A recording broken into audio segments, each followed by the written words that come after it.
Hello മക്കളെ, അപ്പോൾ chemistry പേടിച്ച് പഠിക്കുന്നവർക്കും ഇനി പഠിച്ച് പേടിച്ച് പോയവർക്കും വേണ്ടിയിട്ടാണ് ഈ ഒരു വീഡിയോ.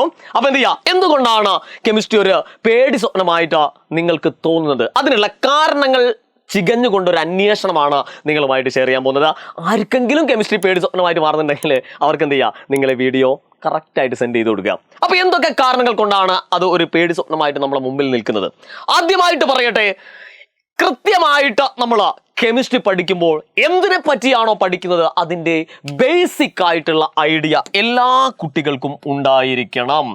ആദ്യം നമ്മൾ മനസ്സിലാക്കേണ്ടത് എന്തിനെ പറ്റിയാണോ നമ്മൾ പഠിക്കുന്നത് അതിൻ്റെ ബേസിക് ആയിട്ടുള്ള ഐഡിയ നമ്മുടെ കയ്യിൽ ഉണ്ടായിരിക്കണം. അപ്പം നിങ്ങൾ ചോദിക്കും, അല്ല സാർ, അതിൻ്റെ ബേസിക് ഐഡിയ എവിടെ നിന്ന് കിട്ടും?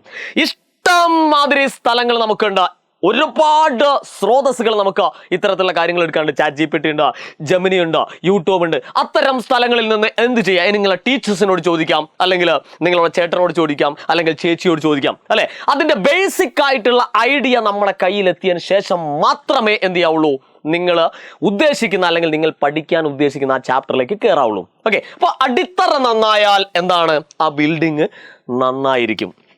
ക്ലിയർ ആണല്ലോ മക്കളെ? ഇനി രണ്ടാമതായിട്ട് നമ്മൾ എല്ലാ കാര്യങ്ങളും പഠിക്കുമെങ്കിലും കെമിസ്ട്രിക്ക് മാത്രമുള്ള ഒരു പ്രത്യേകതയാണ്, നിങ്ങൾക്ക് എല്ലാവർക്കും അറിയാം, കെമിക്കൽ റിയാക്ഷൻസുകൾ ഒരുപാട് വരുന്നുണ്ട്. കെമിക്കൽ റിയാക്ഷൻസുകൾ ഒരുപാട് വരുന്ന ഒരു സബ്ജക്റ്റാണ് കെമിസ്ട്രി, അല്ലെ? അപ്പോൾ ഞാൻ പറഞ്ഞതുപോലെ തന്നെ മറ്റുള്ള സബ്ജക്റ്റുകളിൽ നിന്ന് ഈ ഒരു സബ്ജക്റ്റിനെ വേർതിരിച്ച് കാണിക്കുന്ന ഒരു ഘടകം കൂടിയാണ് ഈ കെമിക്കൽ റിയാക്ഷൻസ് എന്ന് പറയുന്നത്. അപ്പോൾ കെമിസ്ട്രിയിലെ ഒരു 90% കാര്യങ്ങളും എന്താണ്, നമ്മൾ ഈ ഒരു കെമിക്കൽ റിയാക്ഷൻസിലൂടെയാണ് പഠിക്കുന്നത്.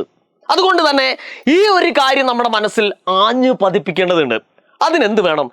കൃത്യമായിട്ട് ഏത് കെമിക്കൽ റിയാക്ഷൻ ആണോ നിങ്ങൾ പഠിക്കാൻ തുടങ്ങുന്നത് അത് ഒരു മിനിമം 5 വട്ടമെങ്കിലും നിങ്ങൾ എഴുതി പ്രാക്ടീസ് ചെയ്യാം കേട്ടോ. അതാണ് നിങ്ങളോട് പറയാനുള്ളത്.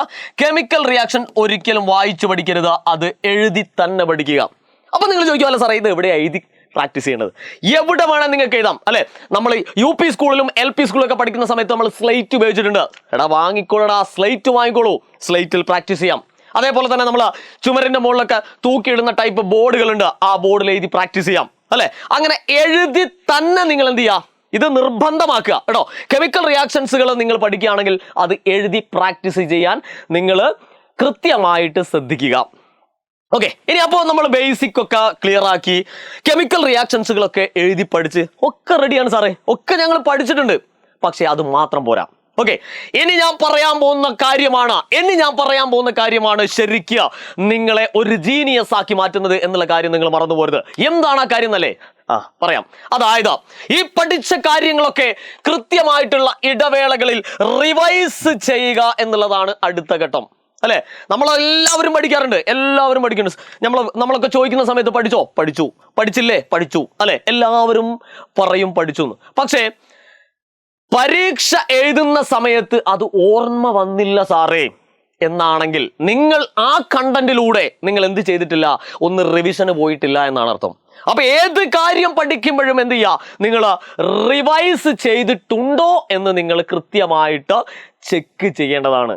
റിവിഷൻ ഇല്ലാതെ കെമിസ്ട്രി എന്നല്ല ഒരു സബ്ജക്റ്റിലും നിങ്ങൾ എന്ത് ചെയ്യരുത്, മുന്നോട്ട് പോരുത്. കൃത്യമായിട്ട് ആഴ്ചയിൽ ഒരു 2 പ്രാവശ്യമെങ്കിലും നിങ്ങൾ പഠിച്ച സാധനങ്ങളെ റിവൈസ് ചെയ്യാനുള്ള ഒരു സമയം നിങ്ങൾ കണ്ടെത്തിയേ പറ്റൂ. ഓക്കെ, ഇപ്പൊ 3 കാര്യങ്ങൾ നിങ്ങൾ കൃത്യമായിട്ട് മനസ്സിലാക്കി. ബേസിക് ആയിട്ടുള്ള ഐഡിയ, ഏത് കാര്യം പഠിക്കാൻ പോകുമ്പോൾ നിങ്ങൾ ബേസിക് ആയിട്ടുള്ള കാര്യങ്ങൾ പഠിച്ച് തന്നെ അതിന്റെ ബാക്ക്ഗ്രൗണ്ട് കറക്റ്റ് ആയിട്ട് സെറ്റ് ചെയ്തതിന് ശേഷം തുടങ്ങുക.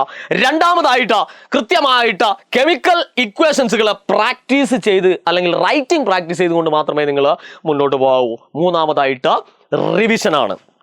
റിവിഷൻ കൃത്യമായിട്ടുള്ള ഇടവേളകൾ നിങ്ങൾ എടുത്തിട്ടുണ്ടോ എന്ന് ചെക്ക് ചെയ്യുക. മക്കളെ മനസ്സിലാക്കുക, success doesn't come from what you do occasionally but what you do consistently എന്നാണ്.